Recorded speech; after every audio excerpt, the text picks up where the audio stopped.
Professor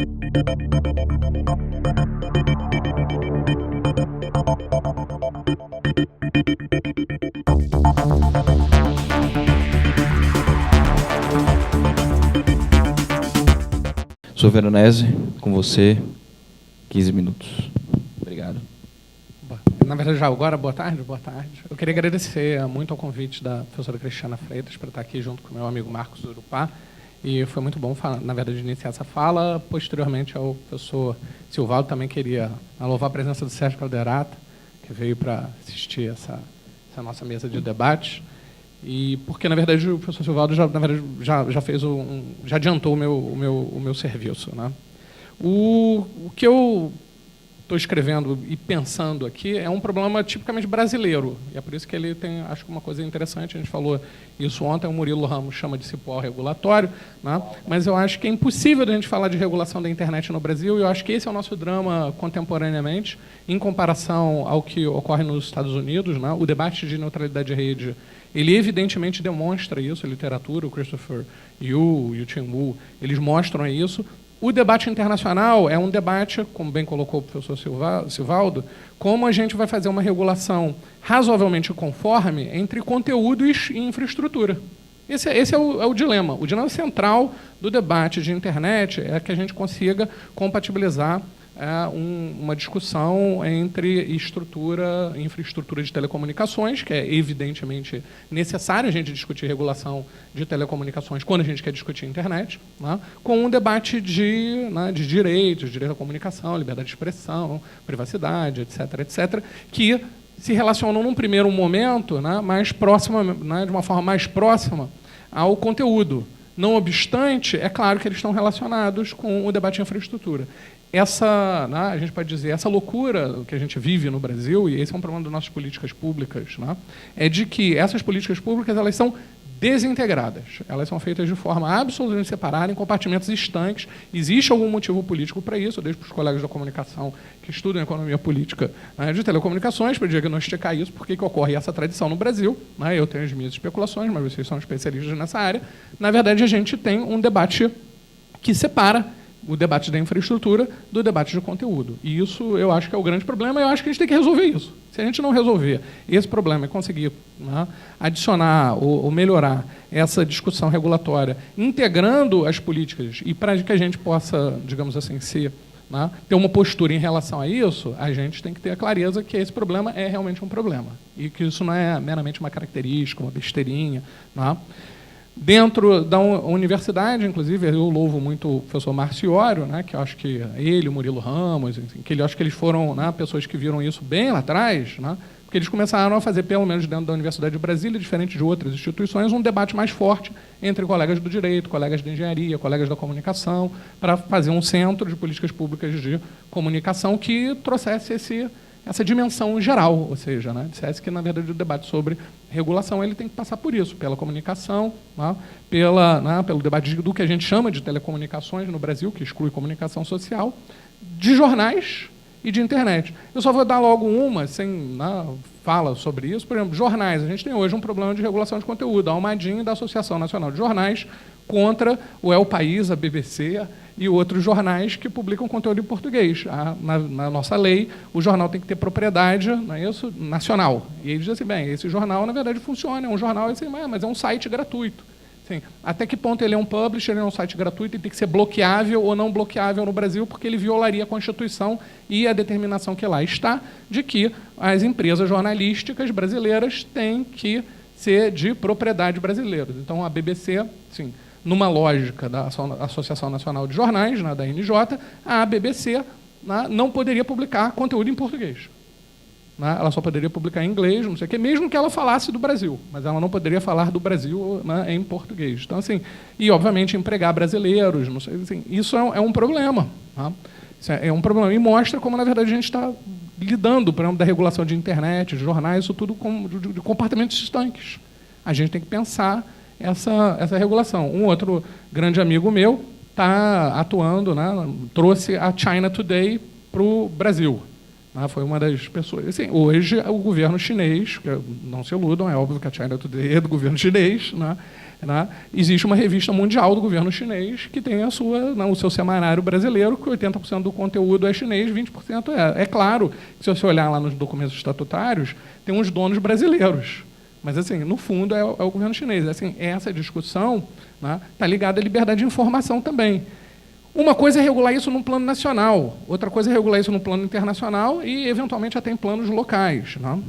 Então, enfim, eu acho que a gente tem que discutir esses 4 campos: comunicação social, telecomunicações, aí pensando em infraestrutura. TV digital, ela é bidirecional, poderia servir para o provimento da internet. A gente está jogando cabos de TV digital que são inúteis para o aumento da concorrência na última milha.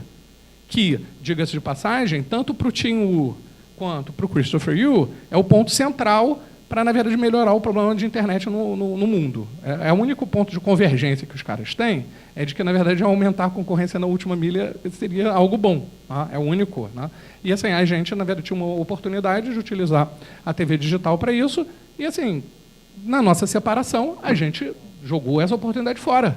A gente preferiu ter a melhor TV digital em termos de qualidade de imagem do mundo. A gente poderia ter escolhido uma outra opção, que eu acho talvez que não fosse boa, mas aí é o meu ponto de vista, que seria aumentar o número de canalizações, da gente ter, em vez daqueles 13 canais, a gente ter 50, 60, 70 canais. Acho que talvez a gente não tivesse espaço para produção de conteúdo de volume de qualidade, e isso também tem um mercado concentrado, e a gente aprendeu isso com o monopólio natural de telecomunicações, com a Bell nos Estados Unidos, com o sistema Telebrás no Brasil. Foi importante, às vezes é importante, porque você gera uma lucratividade extra na empresa que pode reverter em inovação tecnológica. Em alguns momentos, digamos assim, maximizar o lucro de uma empresa monopolista pode ser bom. Ou foi bom historicamente, evidentemente foi bom. A gente criou o sistema Telebrás baseado nessa chave. Agora, a gente tem que ver os nossos momentos históricos. E tem que ver esses momentos históricos com o olhar para o mundo, não é isso? Ou seja, para o papel da inserção do Brasil nesse mundo. Foi até bom ver a imagem que o Silvaldo trouxe para a gente, que eu vi um cabo. Eu estive em Angola conversando com o pessoal da diretoria da Angola Telecom, muitos anos atrás. E, assim, era um drama deles, que eles diziam: Angola, na verdade, o governo não quer investir num cabo ultramarino. E a gente tem um problema, porque todo o nosso tráfego de internet com outras regiões passavam pelo Congo. Eles diziam assim: a gente é refém da empresa do Congo. Se a empresa do Congo quiser sobretaxar a gente, e a gente queria buscar um outro canal, mesmo que fosse uma empresa, sei lá, brasileira, não sei o quê. Eles tinham um problema. E eles diziam assim: e as políticas, veja, similaridade da nossa. A política do governo é aumentar, por exemplo, o celular, cobertura da banda celular. E às expensas da empresa incumbente, da Angola Telecom. E a Angola Telecom dizia assim: mas quem mantém o backbone e o backhaul sou eu. No momento que eu, na verdade, sou predado num regime tarifário para subsidiar de forma transversa o regime a criação de celulares, a gente está não investindo numa infraestrutura que é a infraestrutura central do Brasil. O debate de neutralidade de rede, ironicamente, ele é um debate sobre o que a gente vai fazer com as empresas incumbentes nacionais. O que a gente vai fazer com a Oi? Assim, que é um backbone central nosso, ela está montada em cima dele, tem recuperação judicial hoje, e é um bem público. A gente não está nem falando de bem públicos reversíveis, a gente está falando disso.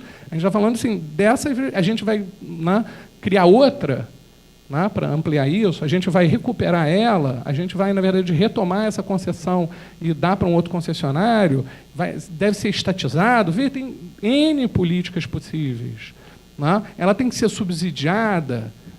A gente tem que fazer um regime tarifário que, por exemplo, para o Christopher Yu, ele considera razoável a integração de conteúdo e infraestrutura, ou seja, discriminação de redes. Então, por isso que ele acha que neutralidade de rede é ruim, porque ele diz: bem, se eu fizer isso, eu consigo proteger essa infraestrutura central, que hoje, na verdade, desde a década de 80, é quem vem apanhando loucamente. Apanha de todo mundo. Apanha dos carriers internacionais, da Global Crossing, apanha dos carriers locais, de última milha, nos países que têm mais competição na última milha, é quem apanha. E, ironicamente, do plano nacional, é exatamente quem a gente precisa, é a estrutura que a gente precisa defender, não necessariamente a empresa, mas é a estrutura que a gente precisa defender.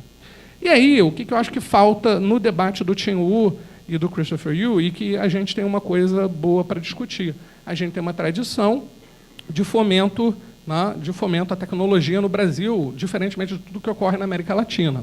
Acho, assim, infelizmente, aí eu fiz assim, o que eu acho que falta no Brasil, sistematizando assim a minha fala. Acho que falta regulação de conteúdo de forma coerente, tá, com a regulação de infraestrutura, que é o debate do Christopher Yuan. Ele acha que tem que haver integração vertical, ou seja, menos concorrência entre camada de infraestrutura e camada de conteúdo, para beneficiar, desde que haja benefício para a camada de infraestrutura. Tá? Esse é o ponto de vista dele.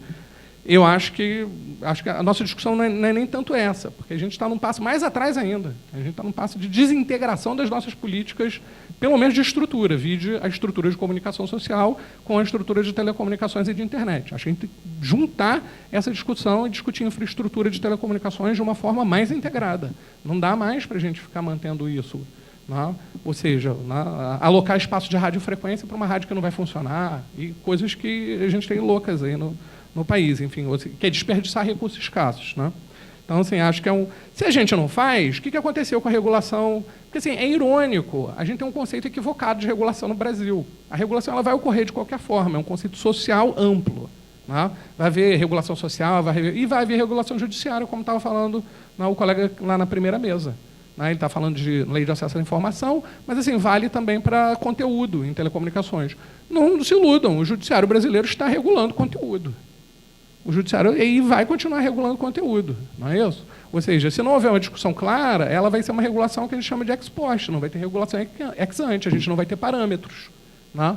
É uma opção regulatória. A nossa opção estrutural no Brasil foi deixar a regulação de conteúdos para uma dinâmica ex post. Eu não sei se é bom, acho que talvez fosse importante a gente discutir e criar pelo menos alguma parametrização para a regulação de conteúdo. Ainda tem tempo, está bem, né?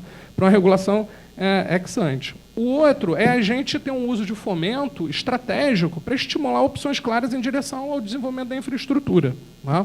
A gente tem contingenciamentos históricos nos fundos, né, setoriais, né? E pior, a gente tem uma desagregação da política de desenvolvimento da nossa infraestrutura, fiquem pasmos, né, com a política de estímulo à informática, que é gerida pela CEPIM, né, do antigo Ministério, do finado Ministério da Ciência e Tecnologia, não é isso? Né?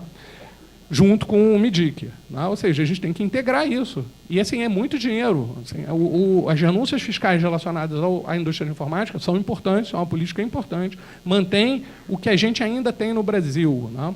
Que é um país em processo de franca desindustrialização, né? Histórica, de atraso tecnológico, né? Assim, em marcha, né? Terrível, numa terrível marcha.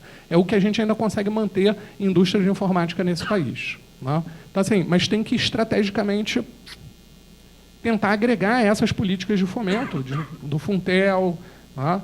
E de informática na CEPIM, de uma forma agregada, junto com uma política industrial e de ciência, tecnologia e informação, que é o terceiro ponto que falta. Tá? Assim, a gente criou na década de 90, né? De 95 a 2002, no governo Fernando Henrique Cardoso, a gente criou um sistema para tentar dar um planejamento nisso. Assim, foi uma vitória muito grande, ou seja, para a gente conseguir finalmente ter alguma formalização de algo que, na verdade, a comunidade científica e a burocracia estatal faziam de uma maneira informal. Né? O Marcos Raupp, que foi ministro, me contava isso. Né? Então, eles iam lá, faziam reuniões, aí chamavam técnicos da universidade, eles se agregavam ali e faziam as coisas. E, não tem dúvida, assim, no espírito republicano, para... Né? Enfim, para criar modelagem matemática para a construção de uma barragem, coisas importantes. O CPQD vem mais ou menos desse tipo de dinâmica, né? O SEMPES funciona assim, era tudo, né? Não tinha uma coisa formal. Né? Isso foi sendo formalizado em 95 a 2002, a gente criou um CGE, houve um fortalecimento no Ministério da Ciência e Tecnologia, só que isso continua assim, organizando setorialmente o sistema de fomento à CITI. Mas, infelizmente, não houve uma agregação dessa política, né? Com a política de educação, né, e a política industrial.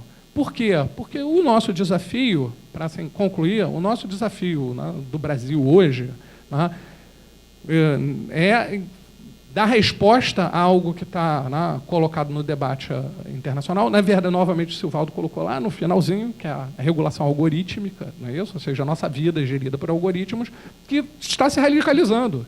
Que a automatização ela está se radicalizando. Quando a gente pensa em robô, a gente só pensa no R2-D2, no robô físico. Né? A gente tem que lembrar do robô software, entendeu? O robô maquininha, ele tinha um anão lá dentro. Esse anão é o software, entendeu? Não é isso? A gente precisa... Então, assim, existe o robô computador, software. Né? como a gente vai, sem investir, política de informática, seja em infraestrutura, né? Agora a gente tem uma empresa para fazer microtransistor no Brasil, é um negócio inacreditável. Então, assim, como a gente vai, na verdade, investir nisso sem ter empresas que façam essa, né, capacidade instalada para fazer essa infraestrutura? E o pior, que eu tenho certeza que o Sérgio Amadeu falou antes de mim, porque a Cris já me cantou essa pedra. Tá? Ou seja, a gente tem toda uma dinâmica de subordinação tecnológica que está preparando a nossa juventude, o nosso futuro, para ser, na verdade, usuário de Facebook. Todo mundo acha lindo quando vê um programa da TV que tem um bebê fazendo assim com a tela. Né? Mas, assim, eu não quero ele fazendo assim com a tela. Eu quero, na hora que você mostrar uma criança aprendendo a programar, aí é que eu vou ficar feliz. Eu não quero, na verdade, uma imagem dizer assim, viu, o Brasil está tão tecnologicamente desenvolvido que até os bebês sabem usar a tela touch. Não, isso é um horror. Bom vai ser quando esse bebê estiver programando. O bebê não, né? Mas quando ele um jovem estiver programando. Que aí a gente, na verdade, vai ter, né, construído, ou vai estar caminhando para superar uma subordinação tecnológica que a gente tem no Brasil. Não é isso? Para isso, é um desastre o fato da política de software livre estar sofrendo reversão. Mas, assim, temos que fazer uma autocrítica. A política de software livre não foi acoplada a uma política de educação. Não adianta botar todos os burocratas do governo para usarem Mozilla Firefox. Isso não é política de software livre, entendeu? Política de software livre era a gente ter conseguido colocar isso na educação, entendeu? A gente acabou não fazendo isso, mas isso tem que ser integrado com política industrial. Né? Assim, a gente tem que ter uns planos, a gente tem que ter algum plano. Né? E a gente não tem plano, nem para regulação. Né? Na verdade, a gente tem um monte de plano, obviamente, é dar vazão, os colegas, novamente, da economia política me explicam, dar vazão aos interesses dispersos no país de curto prazo. Mas a gente tem que ter fixar pelo menos algumas balizas para os interesses de políticas públicas que façam a gente discutir isso. O direito nesse papel. Né? Assim, eu não acredito, né? E aí é bom, eu não acredito, por exemplo, que o direito seja um instrumento nem de libertação. Assim, não acredite assim, que você... Né? O Sérgio pode... Né? Não sei se me secunda ou se ele diverge. Né? Mas você não adianta se chamar o advogado e achar que o advogado vai te salvar. Porque assim, o advogado vai precisar da ordem de um juiz, que aí eu já acho que vai te salvar menos ainda. Entendeu? Não é? Então, assim, eu não acho que isso vai resolver. Pedir ajuda para o juiz. Chama o juiz. Entendeu? Assim, chama o juiz para resolver... Não tenho essa esperança. Entendeu? Não? Então, assim, o direito ele serve para quê? Para permitir que a gente identifique coisas e faça discussão junto com os colegas de economia, da comunicação, etc. E aí que se traça as coisas. Ele é um viabilizador de soluções. Ele formaliza e viabiliza e consolida soluções. Mas assim, ele não garante as soluções vêm de outros lugares, dos formuladores de política pública, da sociedade, etc. etc. Enfim, é isso aí. Obrigado aí, Marcos. Obrigado, professor Veronese. Uma fala muito boa. Eu só queria comentar uma coisa que eu acho que é fundamental, você citou o caso da Bell, que eu acho que talvez esse é o princípio, que eu acho que depois a Flávia pode explicar até um pouco melhor, que lá nos Estados Unidos a regulação, na verdade, nunca teve uma major pública.